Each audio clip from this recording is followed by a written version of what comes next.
আসসালামু আলাইকুম। মিষ্টি, টক আর হালকা ঝাল একই সাথে 3 স্বাদের মেলবন্ধন। এই টমেটো সস একবার ট্রাই করলে দোকানের সস না ভুললেও এই সসের কথা আজীবন মনে রাখবেন। বাজার থেকে আমি খুবই অল্প দামে টমেটো কিনে আনলাম। এখানে প্রায় 2.5 কেজির মতো টমেটো আছে। টমেটোটাকে খুব ভালোভাবে ধুয়ে নিতে হবে আর উপরের এই সবুজ অংশটা আছে সেটা ফেলে দিয়ে এভাবে 4 পিস করে কেটে নিতে হবে। আমি সবগুলো টমেটোই কেটে নিয়েছি।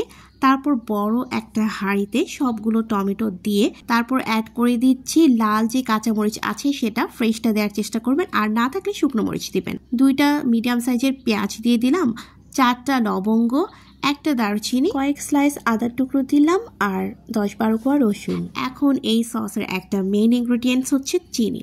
চিনি দিলাম আমি প্রায় 1.5 কাপের মতো।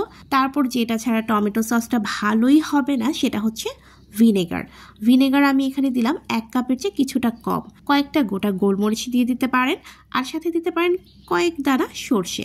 আমি সর্ষেটা স্কিপ করেছি, সামান্য একটু লবণও দিয়েছি যেটার ক্লিপটা স্কিপ হয়ে গেছে। তারপর এটাকে খুব ভালোভাবে ফুটিয়ে নিতে হবে। ঢেকে দিয়ে অপেক্ষা করছি বেশ খানিকটা সময়। এই যে দেখতে পাচ্ছেন যে পানিগুলো উঠেছে, এতে কিন্তু আমি কোনো এক্সট্রা পানি দিইনি, এটা টমেটোর নিজস্ব পানি উঠেছে। এই পানিতেই টমেটোটা সিদ্ধ হয়ে যাবে।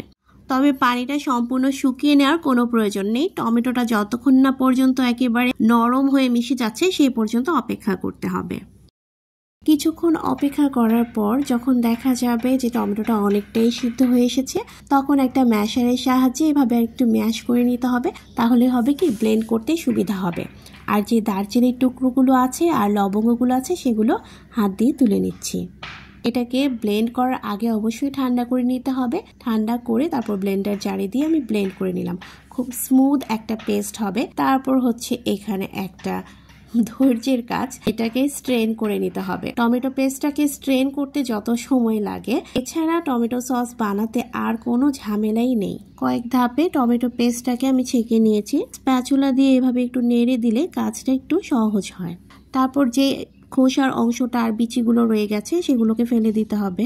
এই যে দেখুন সুন্দর একটা টমেটো পিউরি তৈরি হয়ে গেছে। এখন এটাকে চুলায় দিয়ে জাল করে নিতে হবে। আমি একটা বড় হাঁড়িতে দিয়ে নিলাম, কারণ এটা জাল হতে হতে অনেক ছিটে ফোটা আসবে আর হাতে লাগলে হাতের অবস্থা 12টা বাজবে।